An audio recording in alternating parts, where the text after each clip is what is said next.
बरवाला हलके से जेजेपी उम्मीदवार डॉक्टर अनंतराम का राजली गांव में फूल मालाओं से स्वागत। देखें सत्य लहर चैनल पर।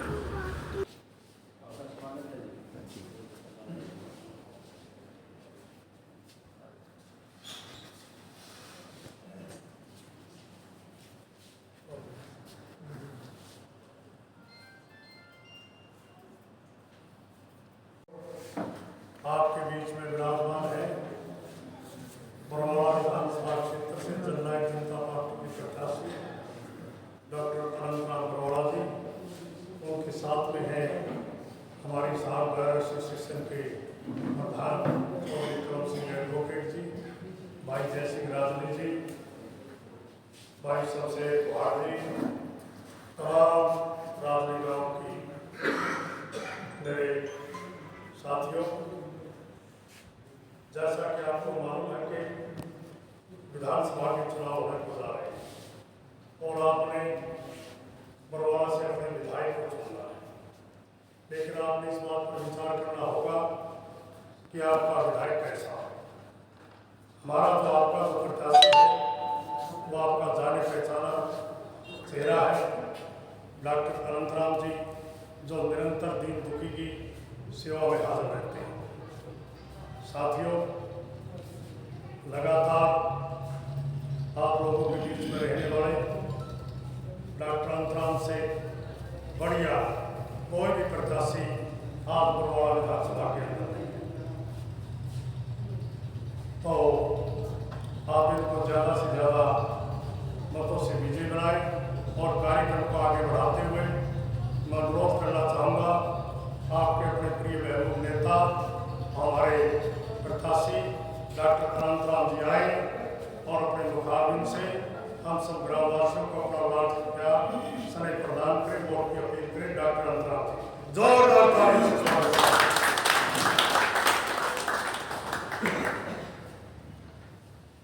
राजली गांव के सम्मानित सदनों, आज हम आपके पास आपके चौपाल में वोट मांगने के लिए आए। मुझे चौधरी दुष्यंत बरवाला ने जननायक जनता पार्टी का टिकट देकर के अधिकृत प्रत्याशी घोषित किया है। मैं चौधरी दुष्यंत की नीतियों में से विश्वास करता हूँ। एक बड़े दिल के इंसान, वो बड़े स्पष्टवादी हैं और वो आगे आने वाले समय में भावी मुख्यमंत्री, इसमें कोई दो राय नहीं। साथियों, आप लोगों ने इतना प्यार प्रेम दिया और हमारे साथ अन्य हमारे नेता हमारे साथ में उपस्थित हैं। यहाँ पर जय सिंह जी राजवी हैं और पूर्वी सिंह मलिक हैं, सरपंच साहब हैं और कमल सिंह एडवोकेट हैं, युवा सिंह हैं, रंजीत जी हैं, जितने भी हमारे बीच में उपस्थित हैं, आपके गाँव के सभी सदस्य, उन्होंने बड़ा प्यार का सहयोग दिया है। मैं बतौर प्रत्याशी ये पूछता हूँ आपसे कि बुढ़ापा पेंशन तो आप दिला नहीं सकते, इसमें कोई दो राय नहीं।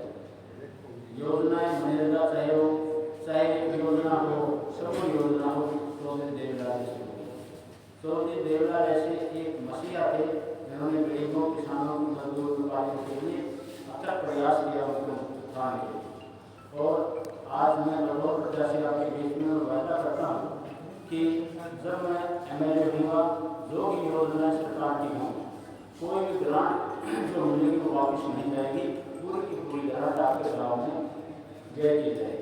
गलियों में, विकास के कार्यों में, सब कुछ सब एक एक पैसा आपके गाँव में लगाया जाएगा। कई बार लोग नहीं वो पूरा खर्चा नहीं करके वापस भेज देते नहीं। और दूसरे लोग साथियों, मैं अगर MLA होऊंगा, क्योंकि कुछ सुविधाएं सरकार MLA को देती है, मेरा काम तो उसी में चल जाएगा। मैं निःशुल्क 5 साल तक लोगों की स्वास्थ्य सेवाएं निःशुल्क प्रदान करूँगा। मुझे किसी चीज़ की जरूरत नहीं होगी। मैं 24 घंटे आपकी सेवा में हाजिर रहूँगा और मैं आपसे यहाँ से 10 किलोमीटर दूर बरवाला में 24 घंटे बैठा हूँ। 24 घंटे यही उपस्थित रहूँगा, कहीं नहीं जाऊँगा मैं। कभी चलो सेशन हुआ तो 2-3 दिन चला गया, लेकिन कहीं मेरा और कोई ठिकाना नहीं, क्योंकि मेरी क्रम क्षेत्र मेरा जो बरवाला है ना, वो कर्म भूमि है। बरवाला में रहना है, बरवाला में वास मेरा, बरवाला में स्वास्थ्य सेवाएं देता हूँ मैं, वहीं पर अस्पताल है, 24 घंटे वही रहूँगा। एक वायदा और मैं आप गृह पंचायत में करता हूँ कि जब मैं एमएलए हूँगा साथियों, आपको अगर आपकी आकांक्षा पर खड़ा नहीं उतरता हूँ, आपकी भावनाओं की कदर नहीं करता हूँ, तो लोगों को लगता है कि जो भी डॉक्टर अनंतराम ने जो वायदे किए थे वो वायदे पर खड़ा नहीं कर रहा है। बेशक आप दुष्यंत चौटाला जी को या हमारे शीर्ष नेतृत्व को ये बोल देना कि भाई डॉक्टर अनंतराम का एमएलए बनाया था, आपने टिकट दी थी और हमने वोट दिए थे, उसको वापस करो, उससे इस्तीफा लो और पार्टी के किसी को वरिष्ठ पदाधिकारी को मंडल में चुनाव करके उसको एमएलए बनाओ, हमें ये पसंद नहीं। इसके लिए वायदा करता हूँ, साथ ही हम वायदा वही करते हैं जो पूरा कर सकते हैं। स्वास्थ्य सेवाएं खरीद लेना मेरे हाथ में ही वायदा कर सकता हूँ, वायदा सही है। और इसी तरह से बीच में मैं इस्तीफा देकर के आपकी बातों पर खड़ा नहीं करता हूँ, वो मेरे हाथ में है। और इसी तरह से ग्रांट जो आती है उसको आपको पूरा खर्चा करना मेरे हाथ में है। हम झूठे वायदे नहीं करते, सभी लोग अच्छे हैं, जो भी कोई हिस्सा लेते हैं सब अच्छे हैं, सब भले हैं। लेकिन 5 तारीख को आप ज़्यादा से ज़्यादा वोट दे करके हमें कामयाब करें, चाबी के बटन का निशान दबा करके हमें एमएलए बनाएं। तो उससे क्या होगा, मुख्यमंत्री बनेंगे दुष्यंत चौटाला जी निश्चित रूप से। और ये भी गारंटी है कि दुष्यंत चौटाला जी मुख्यमंत्री होंगे तो वो मुझे मंत्री जरूर बनाएंगे। और आपके हल्के के लोगों को ये लगेगा मंत्री मैं नहीं हूँ, खुद आप। कोई भी आदमी से उसका उठा करके गर्व से ये कह पाएगा, कहीं भी जाएगा चंडीगढ़ या दिल्ली के मंत्री भैया हम खुद हैं, न कि डॉक्टर अनंतराम हैं। इन्हीं शब्दों के साथ मैं सभी पत्रकार भाइयों का, छायाकार भाइयों का यहाँ पहुँचने पर हार्दिक स्वागत करता हूँ और धन्यवाद करता हूँ। आप सभी लोगों का धन्यवाद करता हूँ। नमस्कार। अनंतराम बरवाला जिंदाबाद जिंदाबाद जिंदाबाद, दुष्यंत चौटाला जिंदाबाद जिंदाबाद जिंदाबाद, जीतेगा रे जीतेगा, जोर से बोलो जीतेगा। विधानसभा चुनाव में अपने अपने मैनिफेस्टो दिए हैं। जेजेपी पार्टी का क्या मैनिफेस्टो है और क्या चुनावों को लेकर उनकी घोषणाएं हैं? धन्यवाद आपका सरकार, थैंक यू। प्रश्न किया आपने। जेजेपी पार्टी का मैनिफेस्टो है कि बुढ़ापा पेंशन 5100 रुपये की जाए जी। जो भी सरकार की तरफ से ग्रांट आएंगे वो एक एक रुपया गांव की उन्नति के ऊपर खर्च किया जाएगा, कोई भी एक रुपया वापस नहीं जाएगा। ठीक है। और स्वास्थ्य सेवाएं वो मेरी तरफ से हैं, 5 साल तक स्वास्थ्य सेवाएं मैं खरीदूँगा, क्योंकि मुझे सरकार से जो सुविधा मिलेगी उसकी एवज में मेरा भी फर्ज़ बनता है कि सरकार सुविधा देती है तो मुझे लोगों के लिए कल्याण के लिए भी कार्य करना मेरा फर्ज बनता है। बुढ़ापा पेंशन बढ़ेगी, ग्रांट सारी की सारी यूँ की यूँ गाँव के विकास पर खर्च की जाएगी। ठीक है। और जो भी विकास के कार्य हैं वो सबसे चरम सीमा पर होंगे। ये दुष्यंत जी का वायदा है। दुष्यंत जी एक बड़े आदर्श व्यक्तित्व के धनी हैं। जब तक उन्होंने अब तक काम किया है वो एक किसी भी वायदे से वो मुकरे नहीं हैं। और हमारी ये मेन जो हमारा मुद्दा रहेगा पार्टी का ये रहेगा।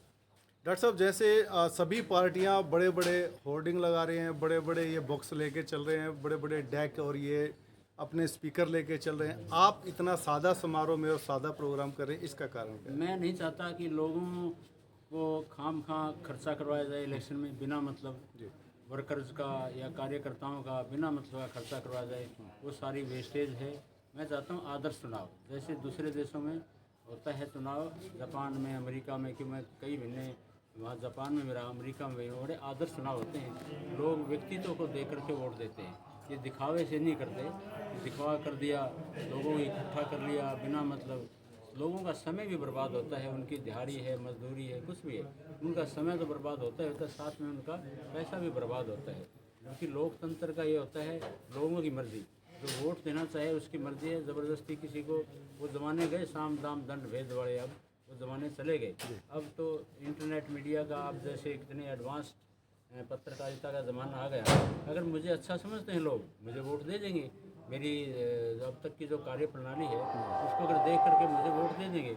और अगर लोग अच्छा नहीं समझते तो लोगों की मर्ज़ी, जनता का राज है, जनता की मर्ज़ी है। मैं कभी भी हार जीत को ये मैं नहीं लेता कि लोगों की कमी रहेगी। ठीक है, हो सकता है हमारी तरफ से कोई कमी रही हो किसी बात को लेकर, जनता हर समय ठीक रहती है और जनता का निर्णय बिल्कुल सही होता है।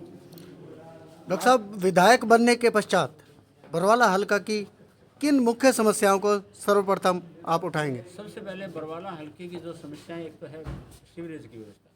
पानी जब भी थोड़ी सी बरसात होती है, सारा बरवाला लबालब हो जाता है पानी से। मैंने पहले बहुत साल पहले गाद निकाली थी एक जोड़ के अंदर से, और सफाई अभियान भी हमने चलाया था 15-20 साल पहले।